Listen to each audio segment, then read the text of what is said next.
selamat pagi, salam sehat semuanya. Kita bertemu nih di Medeva Chit Chat. Medeva Chit Chat ini kita akan bicara banyak banget dari A sampai Z, hal-hal yang paling penting, paling relevan, dan isu yang paling panas lah ya di klinik.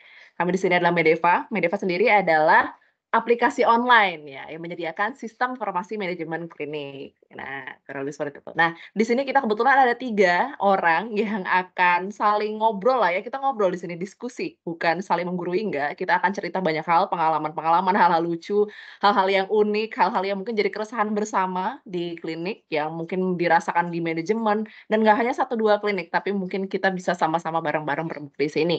Di sini aku di sini Hansa, kemudian di sini juga ada Pak Taufik ya, Pak Taufik. Selamat pagi, Pak Ya, Taufik. selamat pagi Mbak Ya. Kansa. Sehat selalu ya. Iya, sehat selalu juga Pak Taufik, dan di sini juga ada Mbak Sida. Halo Mbak Sida. Halo Mbak Kansa, selamat pagi. Iya, selamat pagi. Oke.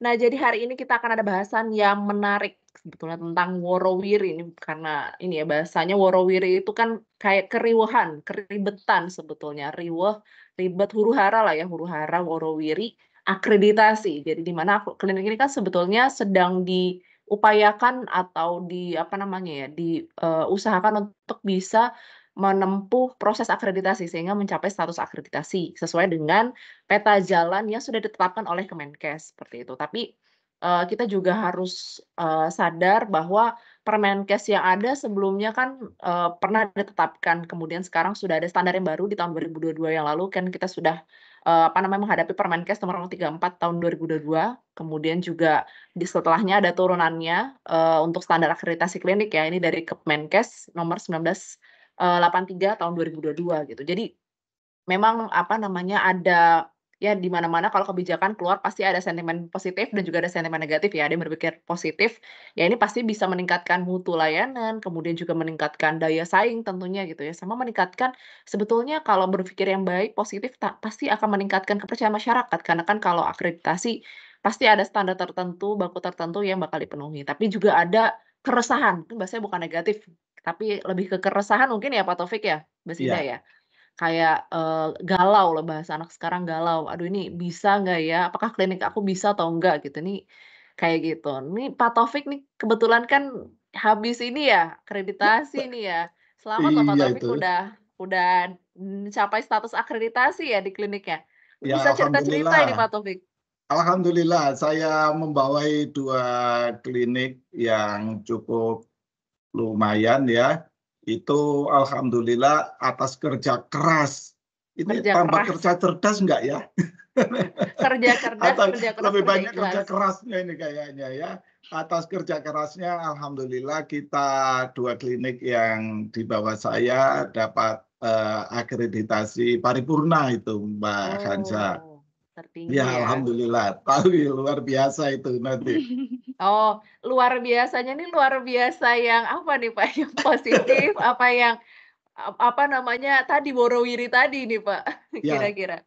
iya itu ya, riwehnya itu ya, atau apa namanya, ya huru-hara lah tadi. Jadi, begitu ada perintah dari pemerintah untuk melakukan akreditasi, jadi, diwajibkan sebenarnya kan kita udah mendengar cukup lama itu Mbak Kansa ya. Kami Betul, dari Pak. klinik itu mendengar cukup lama itu, bahwa nanti ada akreditasi.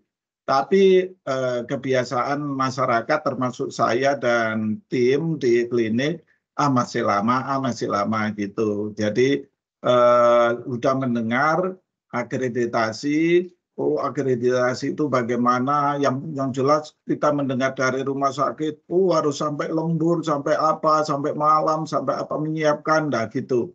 Itu aja yang kami tahu tentang akreditasi. Nah, begitu kebijakan harus kemudian, kami menyiapkan. Saya mengkondisikan kepada tim klinik untuk melakukan persiapan akreditasi. Wah, luar biasa Mbak Kansa, luar biasa. Ada yang nggak tahu itu akreditasi itu apa. Itu anu ya Pak, itu menyediakan kredit ya. Aduh, Oh, kredit. akreditasi beda dengan Oh, kredit, jangan-jangan hanya SOP diambil juga nggak tahu kreditnya nih, Pak, doang. SOP. Nah, Kadang-kadang nggak tahu SOP itu apa gitu ya? iya. Nah, Oh. itulah kemudian di security juga kami sosialisasikan. Siap Mbak, sukses akreditasi. Saya tanya, apa itu akreditasi? Itu Pak disuruh antri-antri yang lancar, semuanya harus lancar-lancar, itu akreditasi. Oh ya, saya bilang gitu aja di awal. Tapi menarik, jadi riwahnya itu karena saya melihat di Indonesia kan memang akreditasi masih hal yang baru waktu itu, sehingga banyak orang yang tidak tahu arti akreditasi aja tidak tahu. Kemudian yang kedua, kita juga waktu itu mencari lembaga siapa yang bisa membimbing, itu susah sekali karena kami tidak tahu dengan pasti siapa yang bisa membimbing kami untuk akreditasi.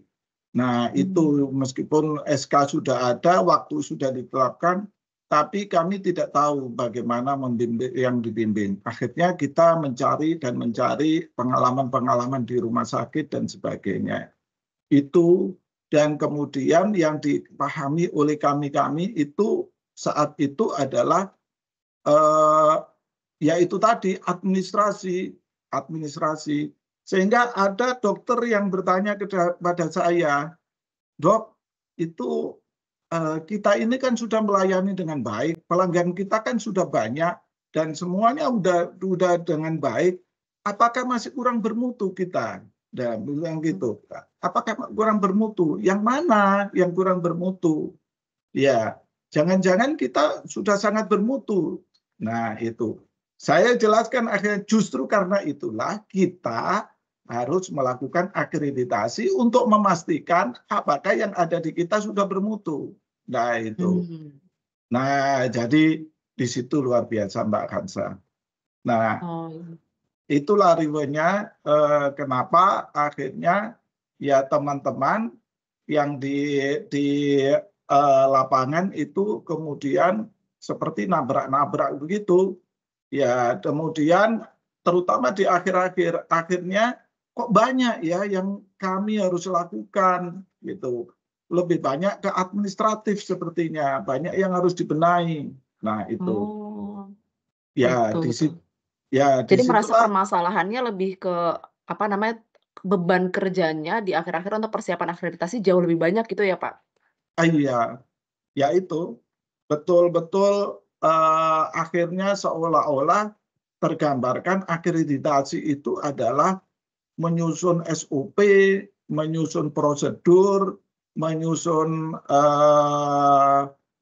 SK-SK yang harus dipenuhi. Nah, itu. Jadi itu yang mereka merasa ini kok menjadi sangat kompleks gitu. Padahal kalau melayani pasien itu kan sebenarnya sederhana. Ada pasien datang, kemudian butuh detensi, siapa yang melakukan, siapa yang nganggur di klinik, itu yang melakukan, kemudian dibawa ke dokter, hanya sesederhana itu cara berpikirnya. Mereka tidak berpikir, oh siapa yang melakukan apa, dia sebenarnya punya kompetensi atau tidak di situ. Ya, nah hal-hal yang seperti itu tidak terfikirkan. Nah, di situ Mbak. Jadi yang terkejar adalah akhirnya memenuhi standar administrasi. Itu banyak sekali.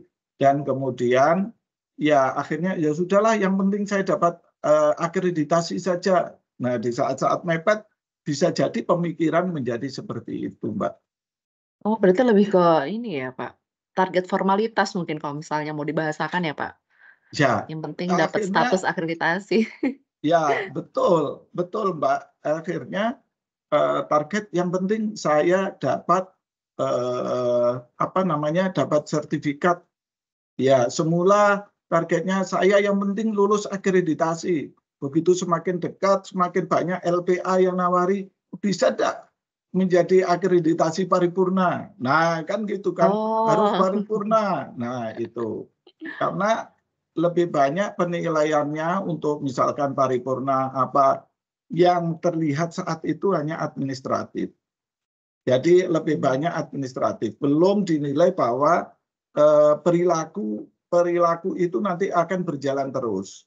Nah, itu sehingga yang dia kejar adalah semua yang diinginkan itu terpenuhi Tapi apakah ini nanti bisa berjalan sesuai dengan apa yang mereka bikin, itu yang itu yang belum terfikirkan oleh klinik seperti yang ada di tim saya waktu itu. Nah, itu Mbak Hansa. Jadi akhirnya seolah-olah ingin mengejar formalitas dan sebagainya. Ini menjadi tugas berat dari LPA maupun pemerintah, Pemda, menurut saya untuk meyakinkan bahwa Anda sudah paripurna, Anda sudah dapat akreditasi, perilaku Anda apakah masih tetap seperti yang Anda sajikan pada waktu Anda dilakukan akreditasi. Berarti memang sebetulnya istilahnya, jadi gerbang awal mungkin akreditasi ini ya, Pak? Jadi kalau misalnya kita bilang, ini mencapai status mutu sekian, tapi yang justru sulit memang mempertahankan budaya dan sistem yang sudah dibangun sebelumnya mungkin ya, Pak?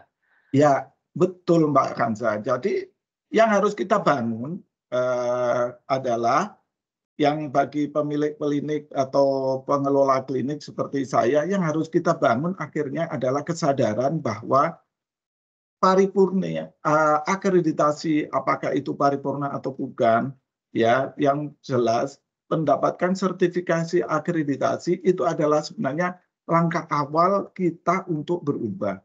Sebenarnya di situ adalah ada proses yang namanya transformasi. Kita harus berubah, ya, melakukan transformasi diri kita dari pola perilaku yang lama, ya, yang lama kemudian menuju perilaku yang baru, ya. Nah, di situ ada yang namanya masa transisi untuk mencapai kesempurnaan paripurna itu, yaitu ketika kita mendapatkan sertifikat akreditasi paripurna, kemudian kita harus dalam waktu 3 bulan perilaku-perilaku kita yang belum sesuai dengan akreditasi paripurna harus kita rubah. Yang lama mulai kita tinggalkan untuk menjadi perilaku-perilaku yang baru. Dan ini harus dikawal dengan baik oleh manajemen. Harus dikawal dengan baik oleh pemilik. Nah, di situ proses merubah perilaku itu tidak gampang. Ya, misalkan untuk security, dia ternyata fungsinya kan tidak hanya membuat suasana lingkungan aman.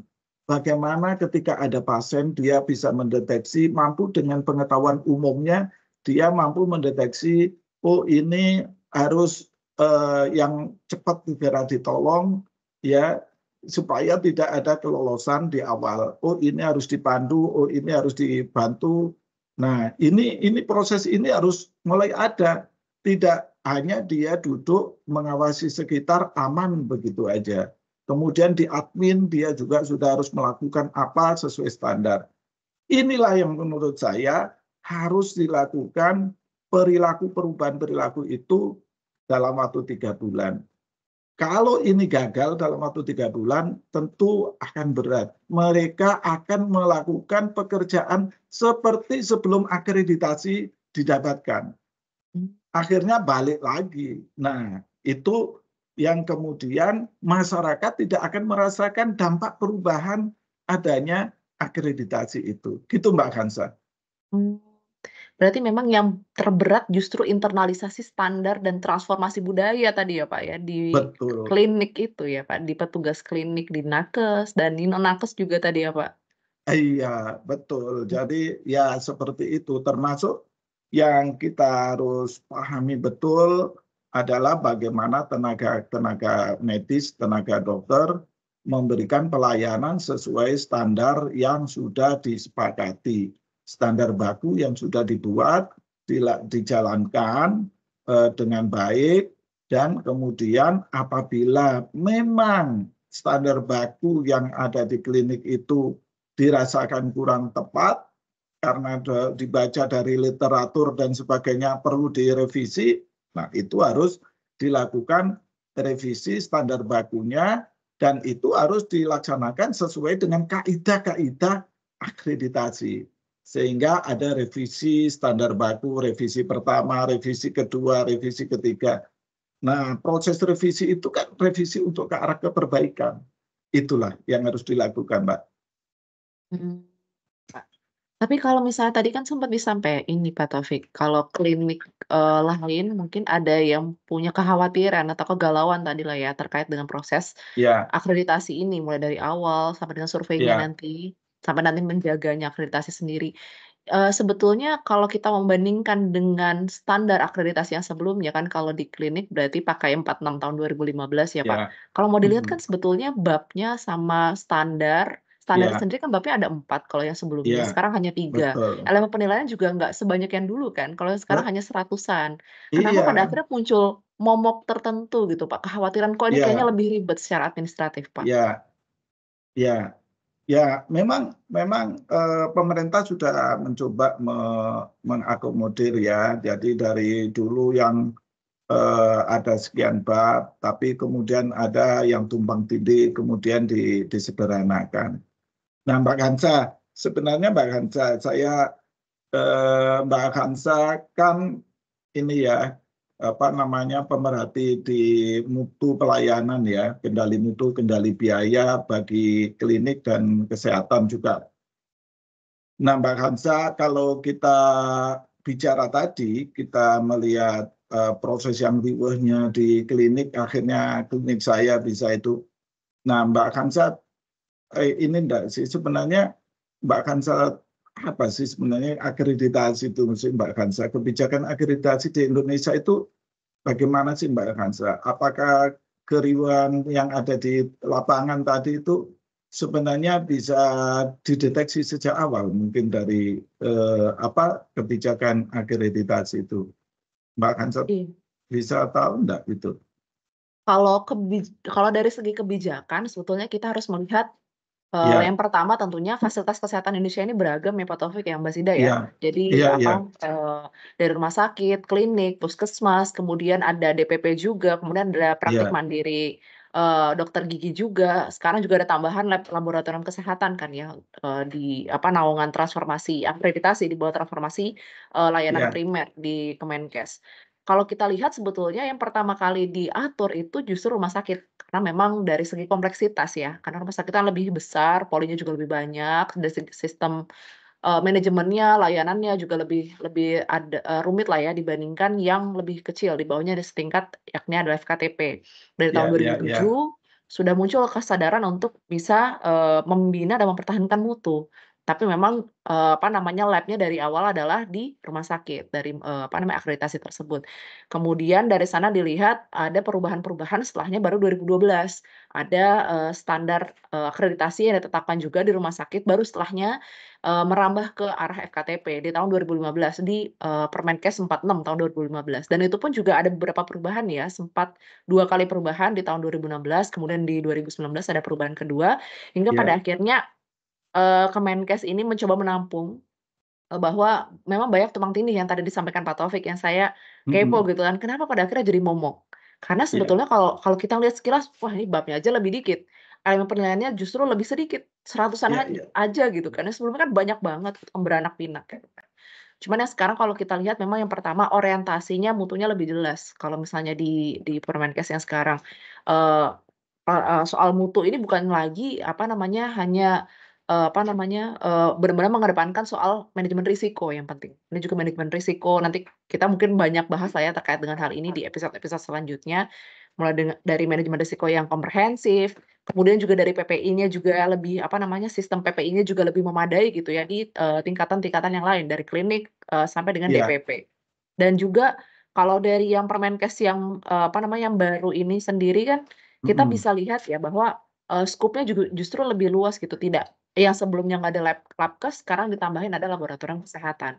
Dan juga iya, dari pokok-pokoknya sendiri meskipun bab dan elemen penilaiannya lebih sedikit, tapi lebih mengutamakan, pasien juga, hak-haknya pasien juga dipenuhi, hak-haknya nakes juga dipenuhi, jadi keselamatan pasien itu jadi iya, tersentralisasinya itu terhadap keselamatan pasien dan hak-hak para nakes gitu. Sehingga di sana pada akhirnya terlapisi dari sistem manajemen risiko yang baik, kemudian sistem PPI yang juga lebih ajak, seperti itu. Kalau saya lihat sih sebetulnya, kekhawatiran-kekhawatiran itu muncul dari ketidaktahuan sebetulnya, gitu. iya, Ketidaktahuan atau misinformasi dan disinformasi terkait dengan iya, Permenkes dan turunannya Kemenkes yang ada di tahun, 2022 yang lalu seperti itu. Yang sekarang seharusnya di tahun 2024 ini kita bisa lebih banyak menggali sebetulnya, poin-poin plusnya ini sebenarnya banyak kok gitu, yang bisa Iya, dimanfaatkan untuk meningkatkan daya saing klinik. Kalau saya kira sih sebetulnya, iya, dari yang awal banget sekarang kita sudah banyak berevolusi menjadi lebih baik untuk, proses akreditasi ini Pak Taufik, yang dari awalnya rumah sakit aja,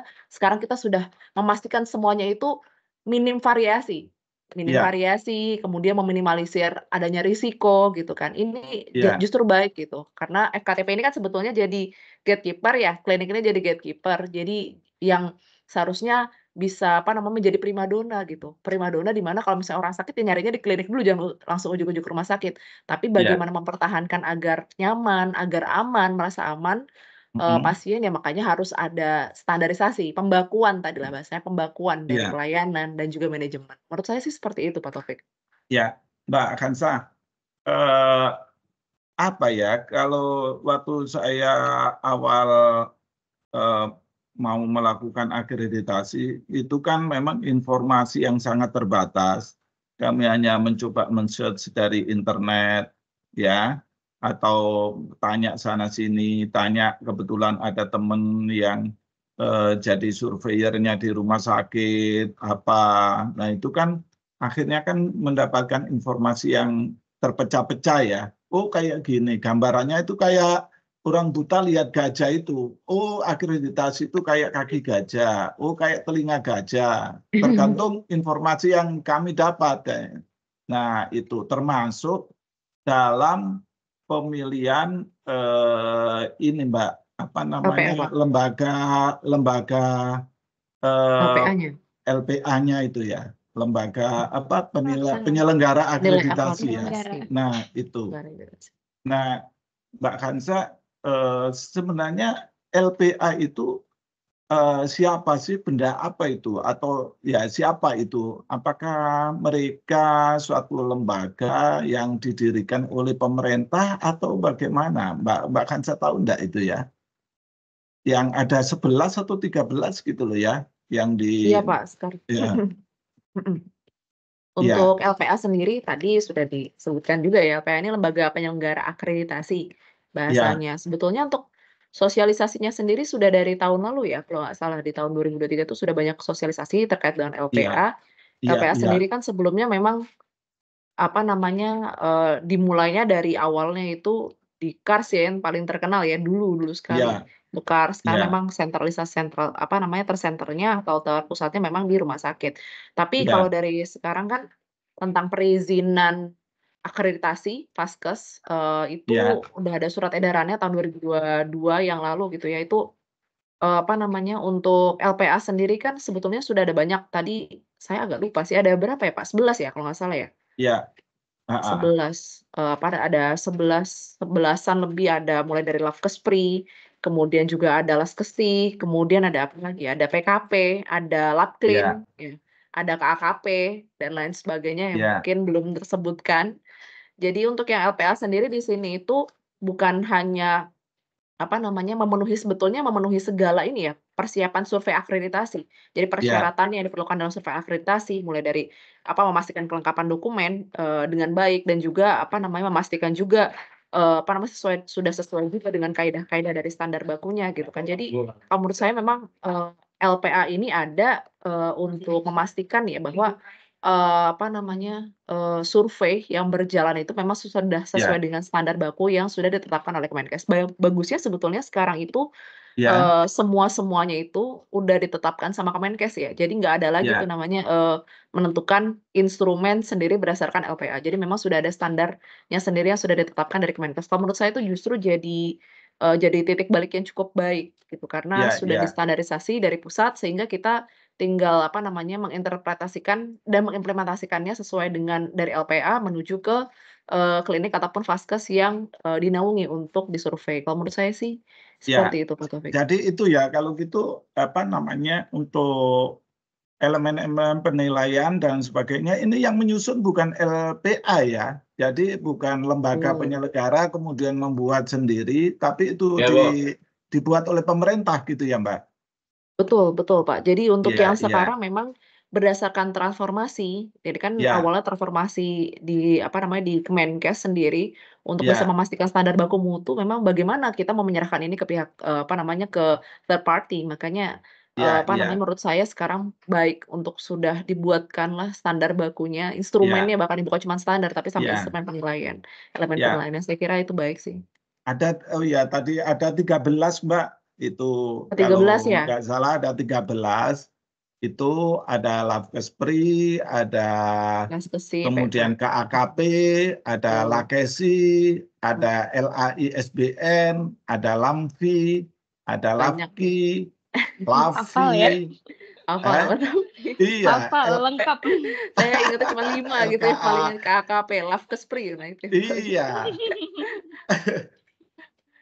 iya, Mbak Zida, Mas kalau akreditasi itu di Indonesia kan heboh sekali. Sebenarnya kalau akreditasi itu Mbak Zida itu eh, apakah ini kebijakan yang memang mendunia atau sebenarnya hanya akal-akalan atau hanya ada di Indonesia saja? Atau bagaimana Mbak Zida bisa memberikan pencerahan enggak?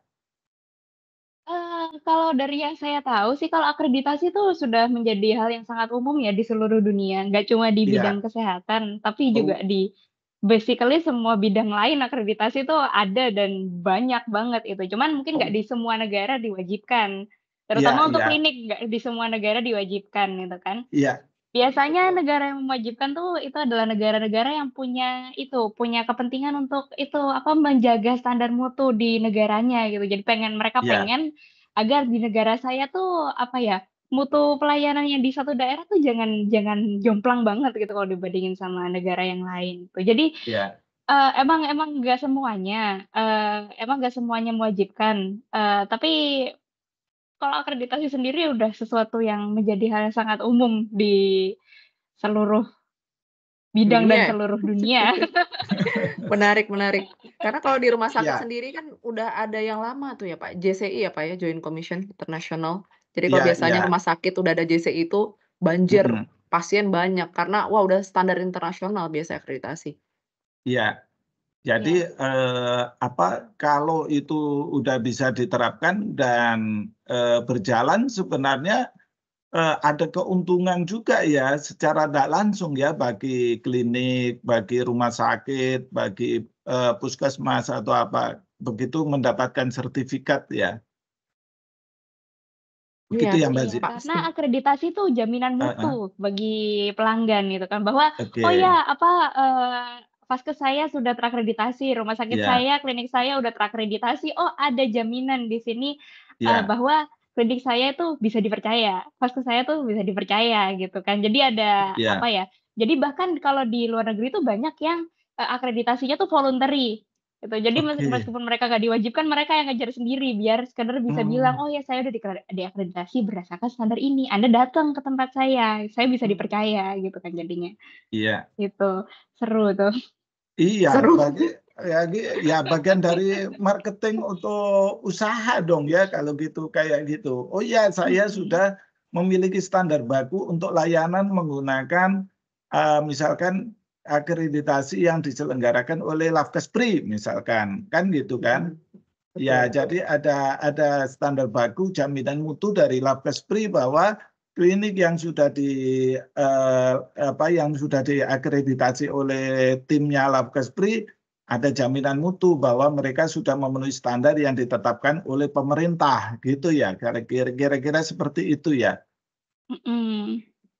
Ya, Mbak Betul Sida, betul. kalau kita melihat, Mbak Sida ya, dari akreditasi itu, kita berbicara akreditasi itu, ada sampai, ini ya, ada badan atau lembaga pembiayaan, lembaga yang membiayai sampai menuntut misalkan dari luar negeri nih, "Oh saya untuk klien saya yang sedang di Indonesia, kalau dia sakit harus, rumah sakit yang ataupun klinik yang sudah memiliki akreditasi internasional," misalkan. Mmm, Nah itu, atau akreditasi, nasional dan sebagainya. Jadi seberapa penting sih Mbak Mbak Zida untuk akreditasi itu bagi pemberi pembiayaan. Misalkan, contohnya di Indonesia BPJS. BPJS itu meminta Anda kalau ingin melayani pasien BPJS, klinik Anda harus sudah akreditasi. Sebenarnya seberapa penting dari BPJS itu untuk mengajukan syarat itu? Sebenarnya untuk apa mereka membutuhkan syarat itu, Mbak Zida? Artinya gini kan, yang pertama kan Ya, tentunya menjaga standar kepada customer mereka. Kalau ya, bagi pembayar itu kan menjaga standar bahwa oh ya, ya anggota-anggota saya akan dilayani dengan baik di sini, nggak akan ada ya, aneh-aneh. Kemudian vaskes yang diajak kerjasama juga itu sudah bisa memberikan pelayanan yang terstandar ke saya. Kemungkinan ya, nggak akan kemungkinan ada hal-hal seperti kalian ditolak apa-apa jauh lebih kecil karena memang sudah ada standar yang diikuti. Kemudian kalau bagi kliniknya sendiri kan jadinya itu ya, adalah sebuah syarat. Kalau Anda mau mengakses pasar ini, maka Anda harus terakreditasi ini, Anda harus memenuhi syarat ini gitu kan. Dan ya, jumlah standar atau syarat yang dipenuhi juga ya seperti yang di-point out tadi, nggak cuma satu, nggak cuma standar akreditasi dari Indonesia, masih ada pasar-pasar banyak lagi di luar akreditasi dari luar yang dibutuhkan kalau mau mengakses, ya, kalau mau jadi pasar bagi pasien yang dari luar gitu. Jadi, sebenarnya nggak ada ruginya gitu kalau mau melakukan akreditasi itu kan, sebenarnya ya, nggak ada ya, ruginya, kalau bisa kejar aja itu. Kalau bisa kejar yang paling tinggi ya, sekalian biar makin banyak orang yang mau datang berkunjung gitu kan. Kalau menurut Mbak ya, Kansa gimana, Mbak? Sama sih kalau pendapat dari aku yang pertama karena, FKTP, klinik gitu ya, klinik ya, itu kan sebenarnya punya, salah satu fungsinya itu kan kontak layanan peserta ya, first contact.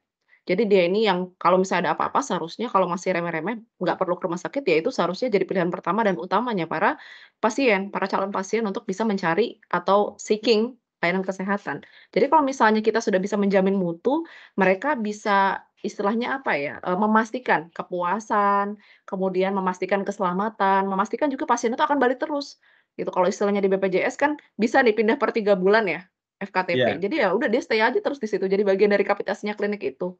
Aku udah nyaman di sini, ya, nggak maulah pindah ke tempat ya, ya, lain, kayak gitu. Itu yang kalau menurut aku sih paling penting ya, mhm, dari sisi pemasaran, penjualan lah, menarik menarik kliennya, Mmm. seperti itu. ya. Menarik juga itu Mbak Kansa. Nah itu. Nah Tapi kan kalau kita mhm, ya gimana Mbak Zida?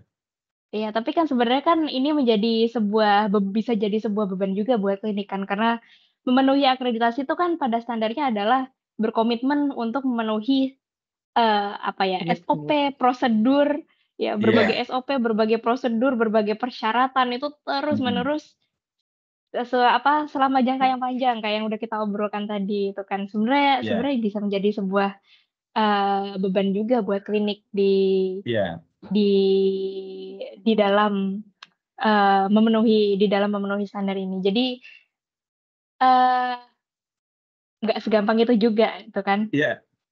Mbak Kansa, Iya, Pak. kalau kita, mendengarkan tadi apa yang disampaikan Mbak Zida, sebenarnya standar-standar baku apa sih yang diutamakan dalam penilaian akreditasi itu? Apa aja dari, proses yang ada di klinik itu yang dijadikan standar baku yang wajib untuk dilakukan oleh klinik itu apa aja, Mbak? Kalau secara ini ya, di luar yang babnya sebetulnya kan ini pertama manajemen klinik yang bakal difokuskan. Manajemen Manajemen klinik, ya?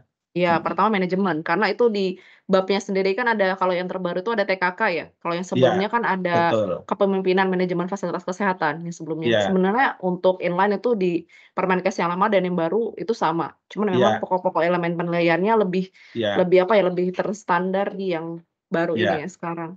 Yang pertama tentunya manajemen klinik, kemudian yang kedua pelayanannya, pelayanan medisnya ya. Pelayanan iya, medisnya juga distandarisasi, tadi kalau bahasanya Pak Taufik, eee Gimana seharusnya ketika kita sudah punya PPK nih ya, dokter sudah punya PPK, Iya, itu bukan hanya diambil aja, nggak cuman di-save aja PPK-nya gitu kan di iya, laptop atau di komputer, tapi memang diadopsi dan diimplementasi dalam sistem iya, pemberian layanan. Ketika lagi pengobatan, memberikan, layanan medis, penegakan iya, diagnosis, memberikan treatment dan lain sebagainya. Kemudian juga tentunya ada, sarana prasarana juga nih, standarisasi dari, iya, kepastian sarana prasarana yang ada di iya, FKTP, khususnya untuk di klinik. Kalau menurut saya sih, kalau secara gambaran garis besarnya seperti itu. Karena iya, kalau kita lihat dari standarnya sendiri kan dikelompokkannya itu kan berdasarkan fungsi betul. ya, dari penyediaan pelayanan bagi pasien, tentunya ini good clinical government, terus Iya, ada upaya menciptakan organisasi klinik yang aman, efektif, dan betul. juga, dikelola dengan baik, itu pakai good corporate governance. Kemudian juga ini Mm, kan sehingga ada 3 kan, ada TKK, ada tata kelola klinik yang sekarang, kemudian ada iya, PMKP, nah ini yang fokus pasien, peningkatan mutu dan iya, keselamatan pasien, sama penyelenggaraan kesehatan perseorangan (PKP) yang agak banyak itu babnya. Kalau kalau iya, saya lihatnya sih ke arah sana, Pak. iya. Ya, jadi kalau kita bergerak di klinik ya, sebenarnya kalau kita melihat itu secara utuh, sebenarnya akreditasi ini memang untuk menjaga mutu kita karena yang pertama manajemen klinik tadi sudah disampaikan Mbak Hansa, memang di situ Mbak Hansa ketika kami dinilai itu kami dinilai sampai apa sih visi kita itu, apa misi Sampai kita itu sedetail itu ya, dalam Pak? menyelenggarakan klinik. Itu itu manajemen harus paham dan harus mensosialisasikan ke seluruhnya biar mereka itu paham betul apa misinya, apa visinya, kemudian juga sampai bagaimana peran dari manajemen. Tidak boleh manajemen berperan sebagai dokter. Misalkan, oh kan saya dokter, kamu harus mengobatinya seperti ini, seperti ini. Apa yang saya mau, itu nggak boleh. Karena ketika kita duduk di manajemen, kita ya di manajemen dokter itu mempunyai hak penuh dalam pengobatan yang sudah dimasukkan di standar, kan gitu ya. Jadi diatur sedemikian rupa, nggak boleh, oh Anda jangan memberikan sembarangan obat, ini, jangan diberikan. Nah, itu nggak bisa lagi. Supaya efisien, itu bukan begitu cara pandangnya untuk pengobatan. Nah, tapi tetap efektif efisien itu ada standar bakunya. Itu tidak boleh. Oh, jangan beli obat ini. Wah, nanti kapitasi kita habis uangnya. Habis. Itu tidak bisa seperti itu. Jadi pihak manajemen atau pemilik tidak boleh semena-mena seperti itu.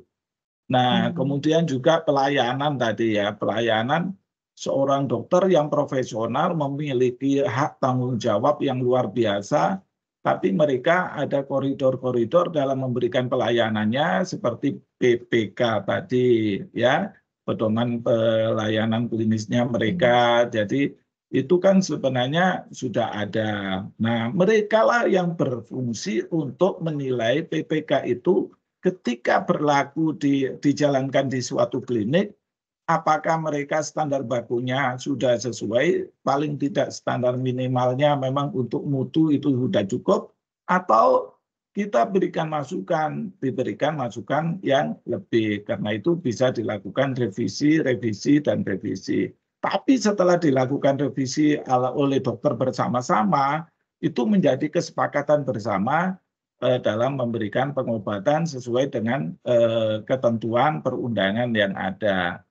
Kemudian juga tadi keselamatan pasien, bagaimana kita bisa memilih dan memilah pasien sesuai dengan kondisinya dan sebagainya. Jangan sampai ada pasien yang memang harusnya genting dan penting, yang genting atau yang Penting. gawat nanti terlewatkan oleh pasien yang tidak genting misalkan, dan seterusnya. Upaya keselamatan pasien ini memang cukup luas juga diatur, Mhm.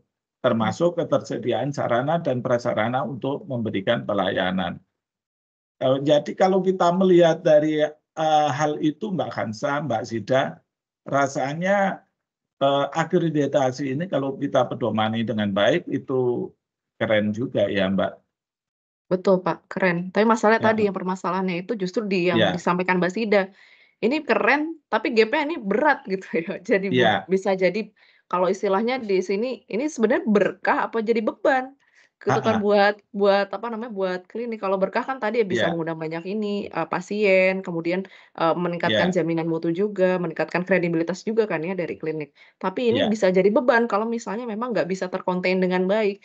Kayak tadi ya, misalnya manajemen, apa namanya, nggak bisa mensosialisasikan atau menginternalisasikan dan mentransformasi budaya di klinik. Sehingga, nilai-nilai yang sebetulnya nilai-nilai standar baku yang sebelumnya sudah apa namanya, ditetapkan, kemudian dicapai dari status akreditasi, hilang begitu saja 3 bulan. Kalau tadi Pak Taufik kan menetapkannya 3 bulan, tapi 3 bulan itu gagal mentransformasi.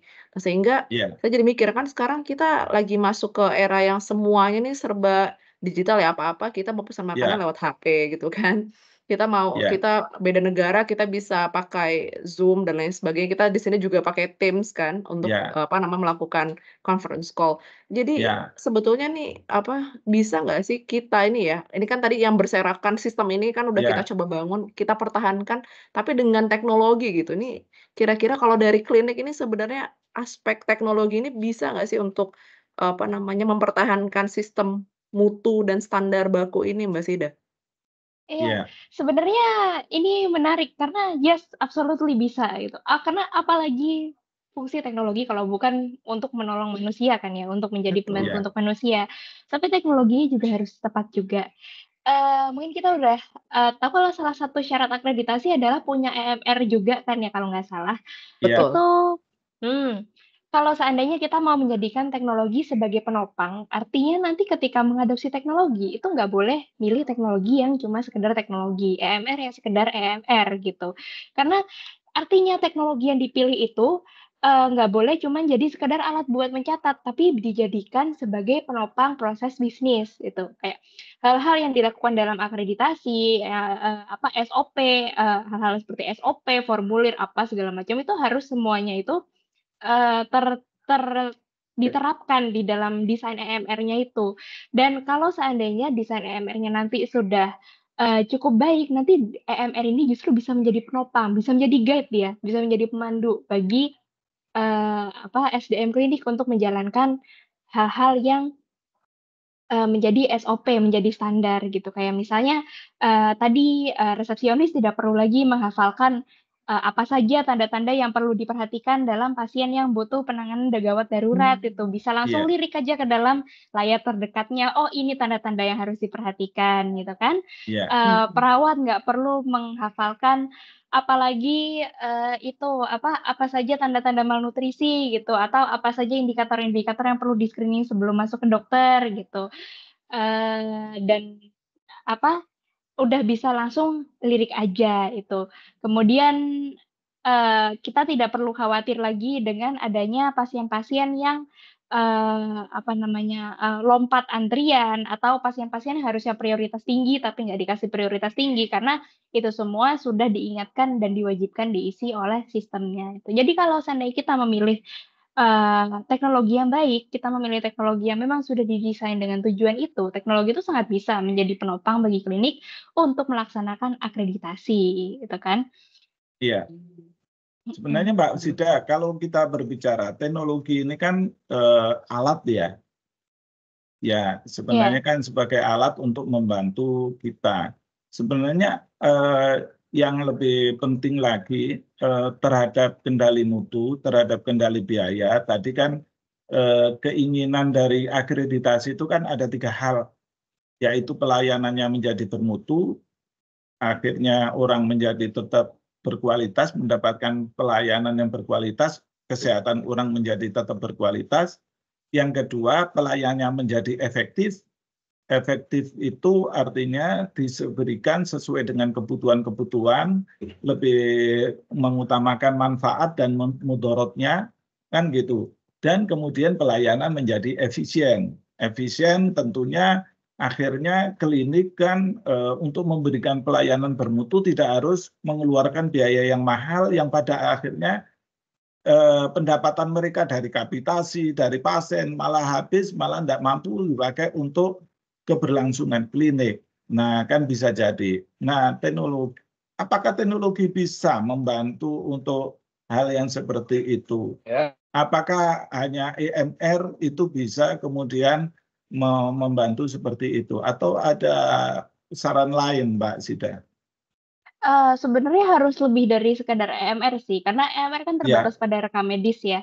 Jadi ya, kalau mau mencari teknologi yang bisa kayak gitu ya memang harus milih teknologi yang didesain untuk lebih dari hanya cuman EMR saja gitu kan.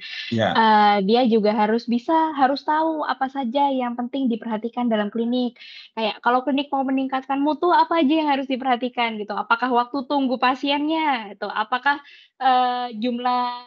seberapa sering pasien kembali ke jumlah kunjungan ulangnya gitu kan, atau, ya, seberapa cepat dia sembuh atau gimana, itu kan tuh, harus harus memilih EMR yang memang harus memilih aplikasi yang memang didesain ya untuk jadi lebih dari sekedar EMR, untuk memperhatikan hal-hal yang beyond mencatat, kesehatan gitu, tapi juga masuk ke, menjaga mutu. Apakah ada dokter yang kalau seandainya, apakah ada dokter di klinik ini yang kalau seandainya dikunjungi tuh waktu tunggunya tuh sangat lama sekali, atau ya, apakah ya, jangan-jangan ada dokter yang kalau seandainya pasien datang itu cuma sebentar banget di dalam, sampai kok kayaknya nggak mungkin ya pasien dikasih pelayanan yang cukup dengan waktu cuma sekedar 2 3 menit, diajak ngobrol 2 3 menit di dalam gitu kan. Atau, misalnya ada pasien kok kayaknya ada banyak sekali pasien yang, prioritasnya tinggi tapi waktu tunggunya lama entah kenapa itu, atau ada pasien ya, yang harusnya masuk ke, ruang tindakan atau gawat darurat tapi diantrikan di, polinormal gitu kan. Hal-hal, kalau seandainya kita ingin, meningkatkan mutu, meningkatkan efisiensi, meningkatkan mutu, meningkatkan efisiensi, meningkatkan efektivitas, kita harus tahu dulu hal-hal seperti itu, dan EMR yang digunakan, aplikasi yang digunakan itu juga harus didesain untuk memperhatikan hal-hal tersebut itu, agar nanti kalau, ya, terjadi penurunan mutu, penurunan efektivitas, penurunan apa, itu bisa langsung dideteksi, ditangkap oleh EMR-nya, ya, ditangkap oleh aplikasinya dan langsung bisa ditindaklanjuti. Itu pada tahap itu, aplikasinya udah menjadi lebih dari sekedar EMR, dia udah bisa menjadi support system bagi klinik. Dan dia menjadi bisa support system melaksanakan ya. dan dia bisa melaksanakan fungsi-fungsi yang mungkin kalau diserahkan ke manusia itu bisa butuh banyak sekali manusia. I mean kalau seandainya kita mau nyatetin, laporan, berapa lama waktu yang dihabiskan pasien di, dokter-dokter di poli umum itu kalau seandainya kita mau melakukan secara manual itu berapa orang yang harus kita hire untuk, mencatat, Iya. Betul, secara nge-timer, biaya juga lebih mencatat, murah rekap ya? laporan. Secara biaya lebih murah ya berarti ya, Mbak, ya? Iya, secara biaya juga lebih murah kalau kita mempertimbangkan hal itu kan. Ya. Dan lebih gampang juga daripada harus assign seseorang untuk melakukan hal itu, Jadi teknologi kira-kira. nggak mahal dong, Mbak Sida sebenarnya. Sebenarnya enggak, kalau dibandingkan dengan manfaat yang didapatkan itu dari teknologi, enggak mahal. Tapi kalau seandainya teknologi itu hanya diadopsi hanya untuk sekedar biar bisa bilang, "Oh ya klinik saya udah punya EMR," ya iyalah itu mahal gitu, ngapain gitu kan udah ada EMR manual dipaksa Mhm. buat EMR digital itu. Makanya kalau Ya, ketika mengadopsi EMR, jangan jangan cuma sekedar memenuhi syarat gitu. Cari mana ya, manfaat yang saya butuhkan, saya pengen Dikapitalisasi. EMR kayak gimana, sekalian ambil syarat manfaatnya. Kalau udah disuruh pakai teknologi ya sekalian all in, ngapain itu, setengah-setengah cuma buang-buang duit tapi nggak dapat tambahan ya, apa-apa, cuma bikin capek doang ke SDM-nya kan. ya. Tapi Betul. saya nggak tahu kalau dari sudut pandang klinik gimana, apakah itu make sense atau enggak kira-kira?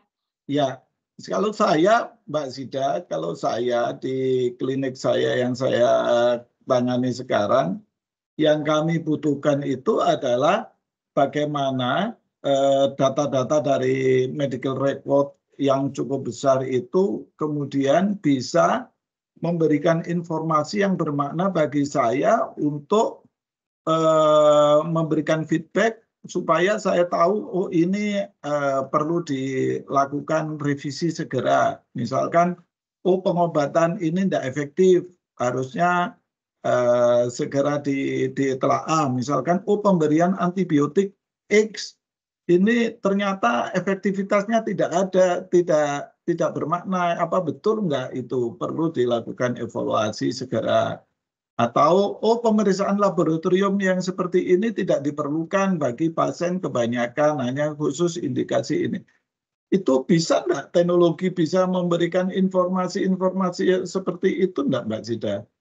Oh iya, tentu sangat bisa. Kalau di dunia IT ini kita nyebutnya namanya decision support system, ya. Oh, iya, Jadi iya. kalau kita IT ini, sistem yang kayak gitu tuh memang sudah ditujukan untuk membantu membantu penggunanya untuk membuat keputusan gitu. Jadi nanti Oke, ketika misalnya ya, ketika dokter ini berhadapan dengan seorang pasien dan mengklik sebuah diagnosis misalnya, sebuah decision support system mungkin sudah bisa memberikan saran, kira-kira pasien ini tata laksananya apa, berdasarkan berat badan, berdasarkan, oke.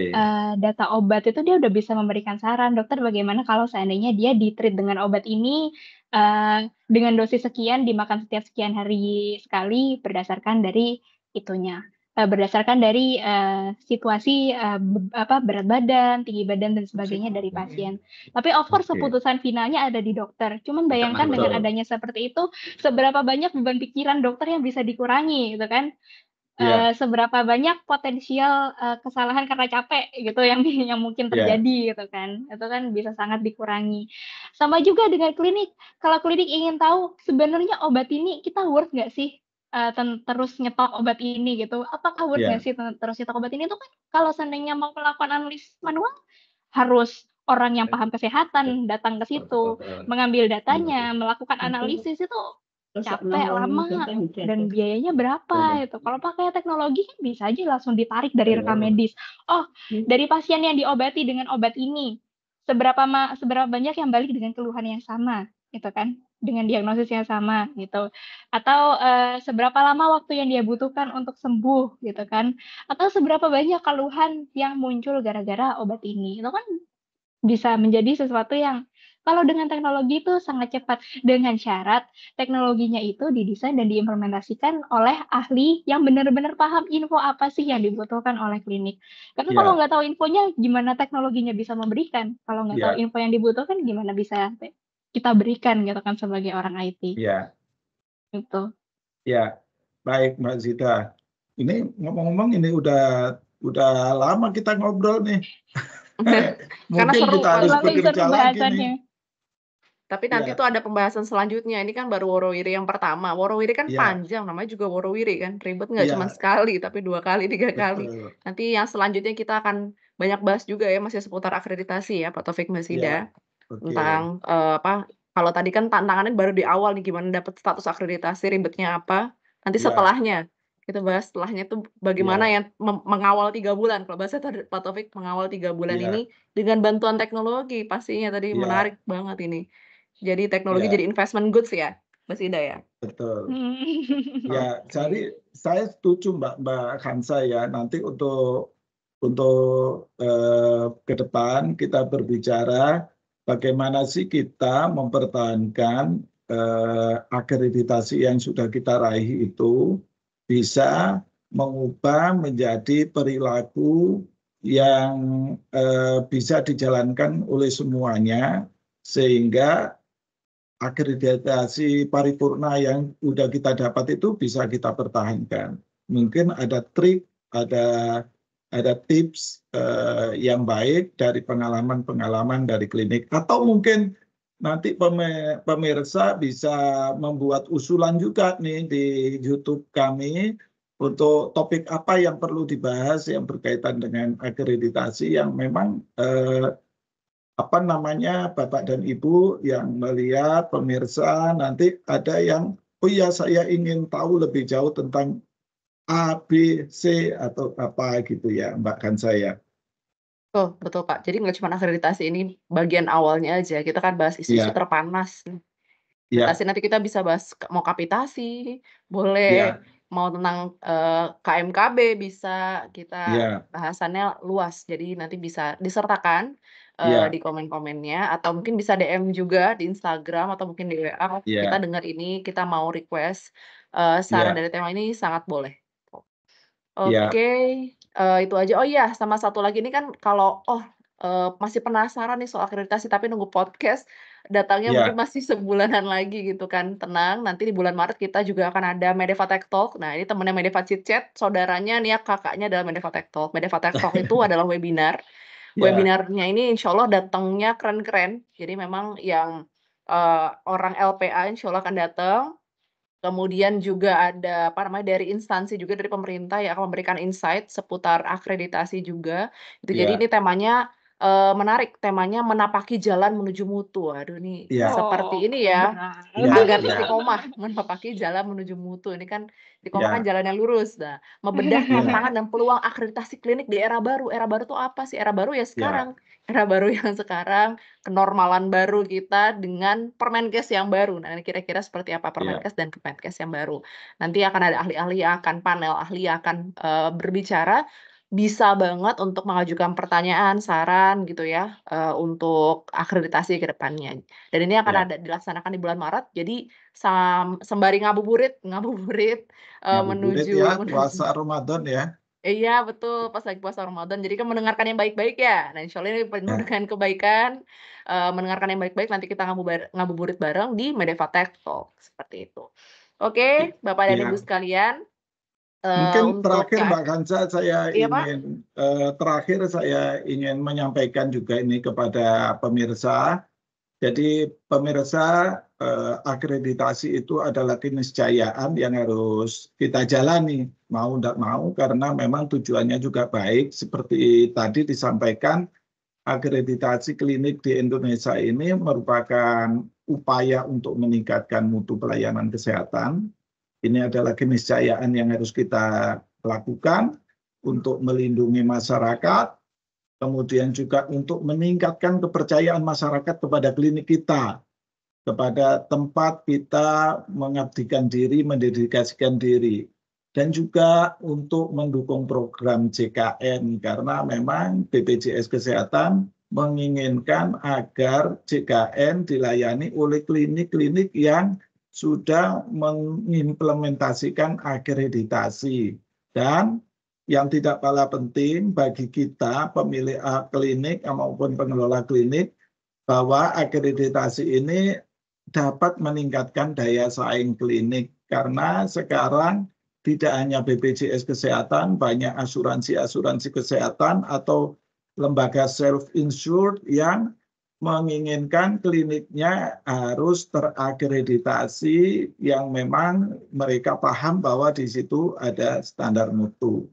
Upaya untuk mempertahankan itu semua, Bapak dan Ibu pemirsa, dalam memilih alat atau teknologi untuk membantu Bapak Ibu untuk mempertahankan akreditasi menjadi tetap baik itu, jangan asal pilih. EMR banyak sekali di luaran sana. Karena EMR itu hanya sebagai alat, apakah alat itu menunjang kita untuk meningkatkan apa yang tadi disebutkan. Nah, karena itu pilihlah EMR yang mampu memberikan data-data yang memang bermanfaat dalam melindungi meningkatkan mutu, melindungi masyarakat dan meningkatkan daya saing kita. Ya, jadi teknologi itu nanti akhirnya bermanfaat bagi klinik kita juga. Begitu Mbak Kansa, silakan Mbak Kansa. Oke, betul. Sesuai dengan tema hari ini adalah Worowiri akreditasi. Ini sebetulnya akreditasi ini berkah atau beban, tergantung perspektif kita. Yang tadi disampaikan oleh Pak Taufik, semuanya itu akreditasi, mulai dari awal sampai dengan akhir gitu ya, endpoint-nya. Ini tuh semuanya bisa dianggap sebagai suatu berkah dari klinik itu apabila yang pertama, tadi ya, kita bisa menjalankan budaya juga dengan baik, kemudian kita juga punya persepsi bahwa akreditasi ini ditunjang bukan cuma sama klinik, tapi sama semuanya dari BPJS Kesehatan, pemerintah, kemudian tadi, perusahaan-perusahaan insurance lainnya ya, swasta lainnya gitu ya, sudah mempersyaratkan akreditasi ini gitu ya, bagi, klinik-klinik, bagi klinik ataupun fasilitas kesehatan lainnya. Dan tentunya tadi ditunjang sama teknologi. Jadi kalau mau mendapatkan keberkahan yang banyak, kebaikan yang banyak gitu ya, maka manfaatkanlah teknologi ini untuk mempertahankan dan menunjang akreditasi kita. Sampai jumpa di Medeva Chit Chat selanjutnya. Salam sehat teman-teman semua. Salam sehat untuk kita semua.